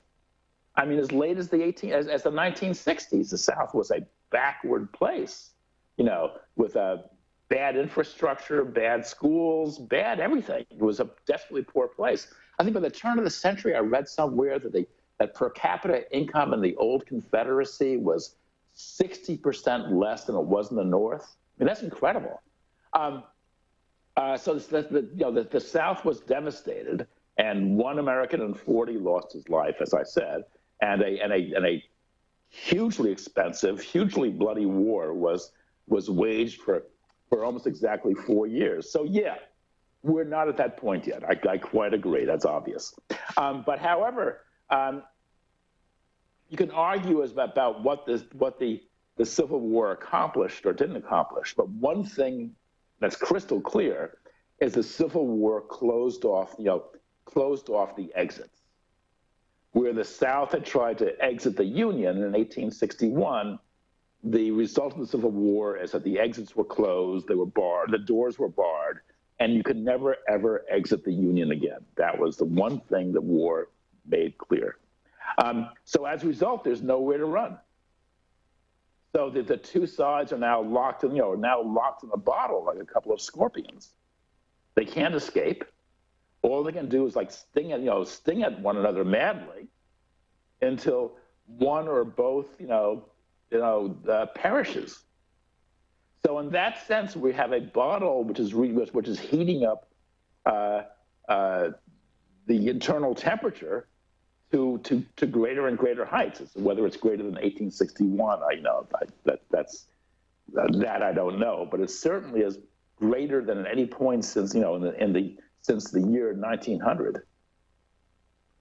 Well, now the one thing that everybody could agree is the bright side is the prospect of Hillary 2024. I think that's something we can all agree on.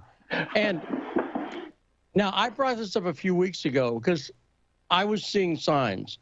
And yesterday in the news and this morning, I'm seeing really the signs of what I will call trial balloonitis, where there are a lot of stories that are all saying the same thing. If you read WAPO or the Times or other places, people are all writing these theoretically independent pieces that all say exactly the same thing. Is it time for Hillary Clinton to return? And as soon as I see that kind of think piece repeated, almost like a rubber stamp, WAPO, click, Times, click, CNN, click, I know what's up. I've seen politics enough to know that that is Hillary Clinton's unofficial announcement that she's really planning a presidential run in 2024.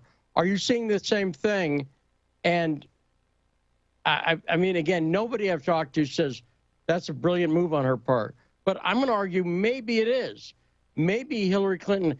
So first off, I think she wants to have a rematch.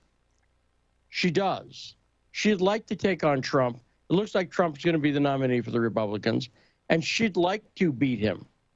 And I think maybe, possibly, she could. I don't think she can do worse than Biden would. Oh. I'll say. Well, what do you think about Hillary? That's absolutely clear. I mean, Biden is cratering at this moment. It's incredible. He is just cratering. But bringing back Hillary Clinton, I mean, I think it's just like, it's kind of a sick joke that's making the rounds. I mean, her negatives are sky high. People can't stand her. And I can't stand her myself. And the idea of putting her back on the campaign trail, so there's a rematch of the 2016 election is incredible. And I'm sure the Democrats will already start screaming about Russian interference, and then blaming it, and then finding, if she goes down, blaming it all on some obscure, Russian website somewhere. I just think it's a joke. I think it shows how completely exhausted and played out the Democrats are, and how they have just no options at this point. I mean, who are they going to put up? But while it may be a joke, is it a joke that is unfolding in front of our eyes? Do you think it is happening, that there are people seriously pushing a Hillary 2024 campaign, or is it an unbelievable joke on your part that you still refuse to believe? Daniel? I'm sure there are people who are pushing it. I'm sure there are Hillary diehards who are pushing this idea and really want to see it happen. But I can't imagine that they'll get very far. But the problem is, I mean, you've got Biden, who is just, whose polls are plummeting. You have Kamala Harris, whose polls are even worse. And who else do you have in Congress and the Senate? I mean, the Democratic Party is collapsing. It's not just individuals; it's the entire party, the entire milieu, and that's the problem, because the Democrats, are lost. They can't figure out what to do. They can't figure out where to go. They can't figure out why it all went so wrong so quickly. And are you seeing them in enough of a state of denial? That's sort of what you're indicating, that you think people might be going for it. But I mean it. Well, the reason I say trial balloonitis is that I think part of what I think the Hillary forces want to see is she's clearly heavily hinting that she's considering a run with all of these media hits. But let's say, and I'm not saying this is going to happen, but it's a trial balloon in the sense that Hillary, I think, could beat Biden, let's say. She could make that case, and she's still involved in the party machinery enough. But let's say Obama, who's no fan of Hillary, even though Hillary was in the administration, they clashed. And the fact that he didn't want Sid Blumenthal in the administration at all shows that, I think. But let's say Barack Obama, he reads the papers like everybody else, and it looks like Hillary's trying to gear up. And suddenly Michelle Obama starts hinting she might run. I think that would beat Hillary back. What I mean is, I think Hillary could beat Harris or Biden. And I don't mean beat, because I don't think it would come to an election.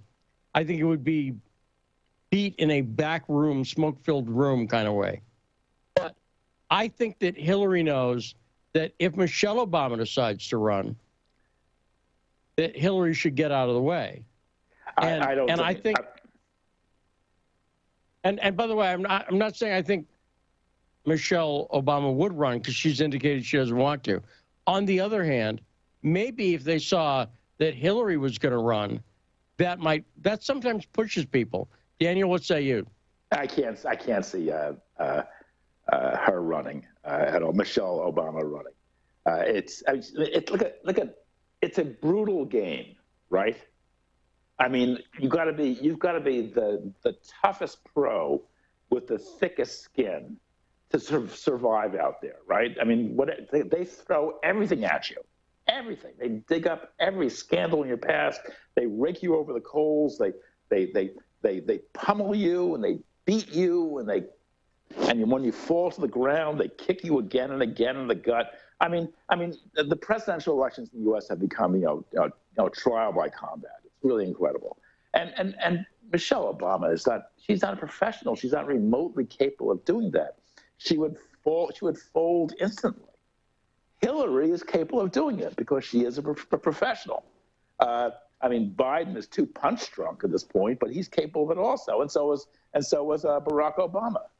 But you can't put an amateur out there. Of course, Donald Trump is the exception to the rule.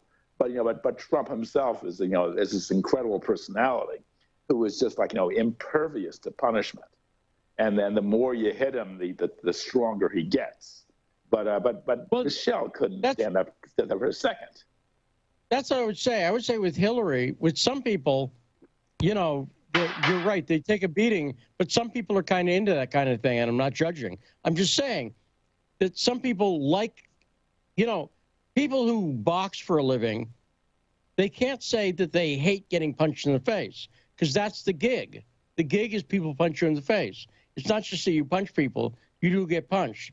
Therefore, you're right. If you're a prize fighter, you sort of like getting punched, or at least you can deal with it. And that's a very good point. Now, let me ask you this. Because now, I point out 2022, we're now officially sort of, at the start of the 2024 presidential season. The way elections run in the United States, we have about a 2-year run-up to the elections. And I would argue the January 2 years before the election is when things really start. As we look at it, you think we are looking at Trump versus whoever, Biden, Harris, whoever? Is that what you think we're looking at, Daniel? Well, I think we're definitely looking at Trump on the Republican side, yeah. I mean, Trump he's what, 74 years old at this point, or 75? He could have health problems. So assuming he doesn't have health problems, assuming he is as physically vigorous in 2024 as he is now, and the guy physically has amazing stamina. There's no question about it. He was running around the country during the campaign for 16 months, talking, addressing rallies, doing his whole incredible spiel, as he was sort of riff, aimlessly, mindlessly, but still always somehow staying on target. If he's able to repeat that performance in 2024, then I think he will win the election, hands down. But let me just caution, even with regard to the midterms. If the midterms are 11 months away, 10 or 11 months away, and things happen. I mean, for example, One factor is the COVID pandemic, which I think may be burning itself out. And if I'm correct, if it does burn itself out, and if the sky, the clouds part, and the sun shines through, and everybody is happy and disease-free relatively, well, that could do a lot for the Democrats. And suddenly this, what seems to be completely bleak now, could turn around. I don't know. I mean, the Democrats are really, really in bad shape.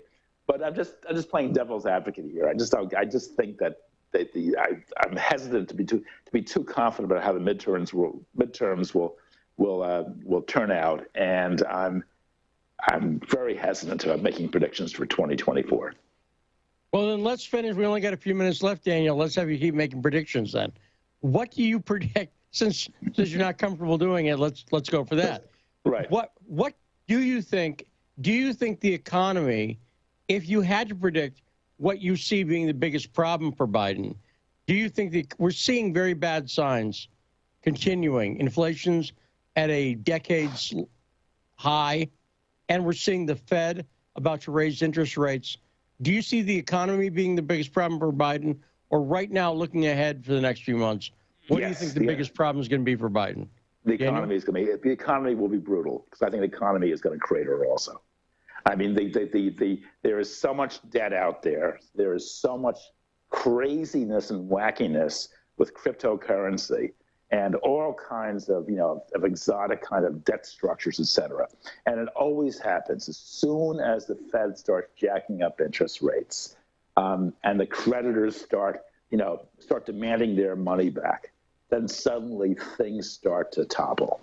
This happens again and again. It happened, and starting in 2005, and I see no reason why it won't happen again this time around. And I think if the economy craters, as I think it will, then Joe Biden is in deep doo-doo. And that'll be the case for 2022. And if the economic pain lingers for several years, as it very well could, then the Democrats are dead in the water for 2024. And Daniel, we're out of time, but for a guy who hates making predictions, you did some great ones there. And I think your energy is very high. Trump would be jealous. But Daniel Czar, great appearance as usual. Thanks for joining us on The Backstory. And also thanks to Peter Oliver for joining us again this week, talking about foreign policy. We got more last day of the week before a 3-day weekend tomorrow on the Best Damn Radio Show. Thanks to Saul. Thanks to Rod. Thanks to everyone out there in the audience. It's The Backstory.